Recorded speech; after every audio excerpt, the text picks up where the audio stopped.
성도님들 안녕하십니까? 3월 20일 토요일 사순절 28째 날입니다. 또 한 주간을 마무리하는 토요일이네요. 잘 마무리하시고 기쁘고 복된 주일 잘 맞이하시기 바랍니다. 오늘 함께 나눌 말씀은 이사야서입니다. 구약 1012쪽 이사야 38장 1절에서 8절까지의 말씀입니다.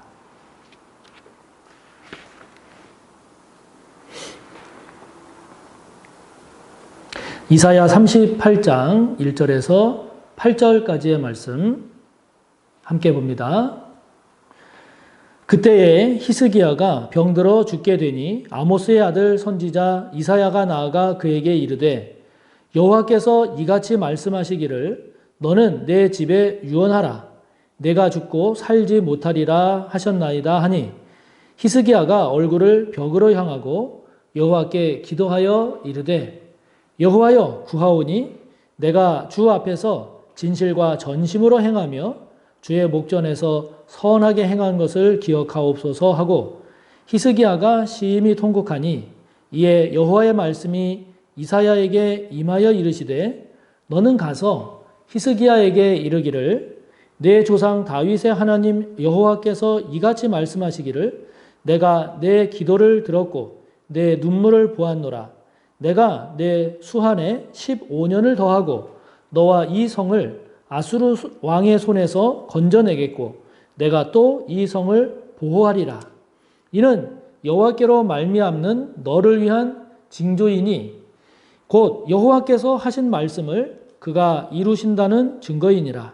보라 아하스의 해시계에 나아갔던 해 그림자를 뒤로 10도를 물러가게 하리라 하셨다 하라 하시더니 이에 해시계에 나아갔던 해의 그림자가 10도를 물러가니라. 아멘.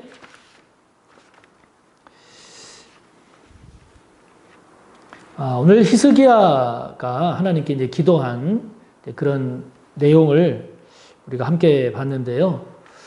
지금은 은퇴를 하셨지만 제가 아는 장로님 중에 이 기도만 생각하면 참 은혜가 되는 분이 있습니다.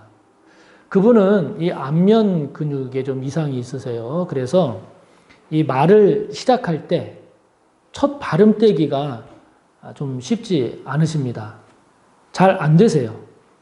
되더라도 제때 빨리 이렇게 안 되고 조금 시간이 걸립니다. 그런데 그런 분이 장로로 장립이 되셨어요. 그런데 그분은 참 신실하고 매사에 열심이고 그리고 선하고 충성스럽고 교회에 헌신적인 그런 분이셨습니다. 처음에 몰랐는데 나중에 이제 그분이 이야기를 해줘서 알게 된 일이지만 장로가 되신 후에 이제 보통 주일 예배 때 대표 기도를 하지 않습니까? 대표 기도를 하는데 6주 내지는 7주마다 돌아오는 이 대표 기도 순서가 되면 그 대표 기도 3, 4분의 그 대표 기도를 위해서 일주일을 준비하셨다는 거예요. 일주일을. 먼저 해당 주일에 기도할 내용을 정리하셨다고 합니다. 기도하면서 기도할 내용을 정리하고 그리고는 그 내용에 따라서 이제 기도문을 작성을 하셨대요. 그래서 이제 기도문이 작성이 되면 그 다음부터는 그 기도문을 읽을 때 최대한 자연스럽게 기도하듯이 읽기 위해서 이제 연습을 하셨다는 겁니다. 그 본인 발음이 처음에 시작할 때 좀 쉽지 않고 그리고 이야기하실 때 약간 좀 어눌한 그런 점이 있다 보니까 그 기도를 받는 하나님뿐만이 아니라 그 기도를 듣는 성도들을 위해서도 최대한 자연스럽게 들리도록 그렇게 연습을 하고 또 연습을 했다는 거죠. 그렇게 일주일을 계속 연습하다가 이제 토요일이 되면 그분 사실은 옥상에 올라가서 소리를 내서 마지막 점검을 하고 연습을 했다고 합니다. 자신에게 대표 기도가 돌아올 때마다 그렇게 하셨다고 그래요. 제가 그 이야기를 처음 들었을 때 얼마나 은혜가 됐는지 모릅니다. 그래서 그 장로님께 물었죠. 대표기도 돌아올 때마다 참 부담이 되지 않으셨습니까? 부담스럽지 않으셨냐고 물었죠. 물었더니 처음에는 그 문제 때문에 장로 장립 받는 것까지도 고민을 많이 했다고 그래요. 본인이 만약에 이제 잘 돼서 장로로 장립이 됐는데 그러면 그 귀한 예배 시간에 성도들에게 대표기도 시간을 통해서 오히려 불편한 마음을 주고 그리고 그 귀한 예배 시간에 그 예배의 은혜에 자신 때문에 오히려 자신이 방해가 되는 그런 요소가 되면 어떻게 하나 하는 그런 생각에 참 쉽지 않았다고 합니다. 그래도 기도하는 가운데 당회와 교회의 뜻에 순종하고 그리고 주님께서 허락을 하시면 그럼 순종하자. 그런 마음이 이제 기도하는 가운데 정리가 되면서 그래서 이제 당회와 교회의 뜻에 순종하기로 했다는 거죠. 그래서 그렇게 해서 이제 장로로 장립이 되셨는데 장로가 되신 후에 대표기도 순서가 되면 그렇게 일주일, 이 월요일부터 토요일까지 일주일을 준비하면서 연습하고 기도하고 또 연습하고 기도하고 했다는 겁니다. 그래서 또 물었죠. 대표기도 그게 돌아오는 게 그럼 장로님께 돌아올 때마다 너무 부담스러우셨겠습니다. 그렇게 말씀을 드렸더니 그 장로님 말씀이 처음에는 그랬대요. 처음에는 참 마음에 부담이 많고 그랬는데 그것도 잠깐 대표기도 때마다 너무 감사했다는 겁니다. 대표기도가 자신에게 돌아올 때마다 너무 감사했다는 겁니다. 왜 감사했느냐? 먼저는 기도의 내용을 정리하면서 은혜가 됐대요. 그 예배 시간에 기도할 기도 내용을 정리하면서 은혜가 됐고 또 부족한 자신에게 그 귀한 예배 시간에 대표 기도라고 하는 귀한 사명을 맡겨주시고 그 사명을 감당할 수 있게 된 것에 대해서 참 감사했다고 합니다. 그리고 그렇게 연습하고 연습을 하다 보니 예배에 대한 사모함이 커져갔고 그리고 그 예배를 통한 은혜가 그 예배 때 하나님께서 부어주시는 그 은혜가 자기 자신뿐만이 아니라 예배에 참석하는 모든 성도들에게 임하기를 간구하는 그 간절함이 더 많이 커져서 너무 감사했다. 그렇게 이야기를 하시더라고요. 때로는 아내 되는 권사님께서 아니 대표 기도를 그렇게까지 준비해야 됩니까? 그렇게 이야기를 할 때도 있었고 자신도 그렇게 기도를 그렇게 준비하는 것이 부담될 때도 있었지만 너무 감사했다고 그렇게 고백을 하시더라고요. 오늘 본문에 나오는 히스기야 왕은 1절에 보는 것처럼 이제 병들어 죽게 되었습니다. 당시 선지자인 이사야는 히스기야가 죽게 되는 것이 하나님의 뜻이라고 전하면서 이제 당신이 죽게 됐으니까 집안 모든 일을 정리하라고 그렇게 이야기를 합니다. 당신 왕께서 다시 회복하지 못할 것이라고 하는 것이 하나님께서 주신 말씀이고 하나님의 뜻이라고 히스기야에게 전하죠. 그러자 히스기야가 2절에 보면 자신의 얼굴을 벽 쪽으로 향하고 하나님께 기도하기 시작을 합니다. 히스기야가 하나님께 기도하면서 자신이 하나님 앞에서 진실과 전심으로 행한 것, 3절을 보면은 주의 목전에서 선하게 행한 것, 그것을 기억해 달라고 하면서 이 히스기야가 하나님 앞에서 심히 통곡하기까지 하면서 기도를 합니다. 이에 하나님께서 이사야를 통해서 히스기야에게 다시 하나님의 뜻을 전하십니다.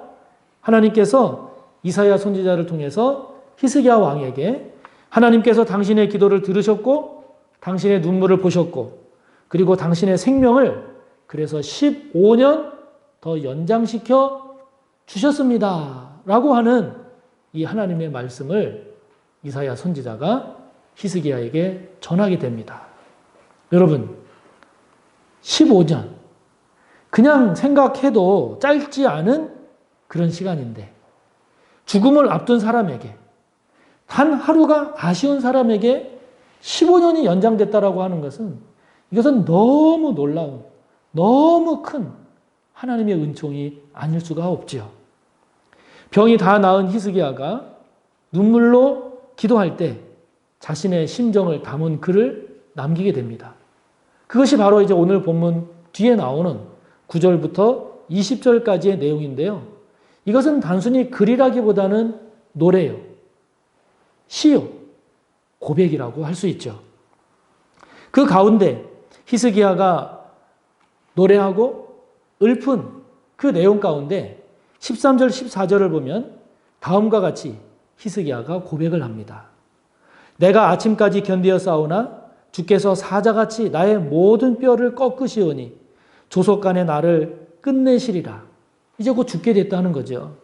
나는 제비같이 학같이 지저귀며 비둘기같이 슬피 울며 내 눈이 쇠하도록 앙망하나이다. 이런 고백을 히스기야가 하게 되는데 여기 내 눈이 쇠하도록 앙망하나이다 라고 하는 이 내용이 나오는데요. 이 부분을 세번역 성경을 보면 나는 눈이 멀도록 하늘을 우러러 보았다. 이렇게 번역을 하고 있습니다. 나는 눈이 멀도록 하늘을 우러러 보았다. 여러분, 기도라는 게 뭘까요? 이 히스기야의 표현처럼 기도는 눈이 멀도록 하늘을 우러러 보는 겁니다. 눈이 멀도록 하늘을 우러러 보는 겁니다. 여러분, 그 광경을 생각을 하고 그 의미를 한번 되새겨보시기 바랍니다. 눈이 멀도록 하늘을 우러러보는 저와 여러분에게 주님은 히스기야 왕처럼 하늘의 은총을 허락하지 않을까요? 예레미야 29장 12절을 보면 하나님은 너희가 내게 부르짖으며 내게 와서 기도하면 내가 너희들의 기도를 들을 것이라고 말씀하십니다. 예레미야 33장 3절을 보면 너는 내게 부르짖으라 내가 네게 응답하겠고 네가 알지 못하는 크고 은밀한 일을 너에게 보일 것이라고 하나님 말씀하시죠. 기도는 우리가 강하기 때문에 하는 것이 아니라 기도는 우리가 약하기 때문에 기도해야 하고 주님은 저와 여러분의 약함을 아시기 때문에 저와 여러분에게 기도를 가르쳐 주셨습니다. 그래도 우리가 기도하는 것을 잊어버릴까 봐 주님은 저와 여러분에게 기도의 모범도 보여주셨습니다. 그리고 주님은 저와 여러분에게 기도하라고 거듭거듭 말씀하십니다. 눈이 멀도록 하늘을 우러러 보듯이 그렇게 저와 여러분의 기도가 이 사순절을 지내면서 다시 살아나기를, 다시 회복하기를 바랍니다. 그래서 하늘의 문이 열리는 이 놀라운 은총과 기적의 주인공이 바로 여러분이 되시기를 주님의 이름으로 축복합니다. 함께 나눈 내용을 말씀을 생각하며 기도하시고 오늘도 여러분의 기도를 힘있게 이어가시기 바랍니다. 감사합니다.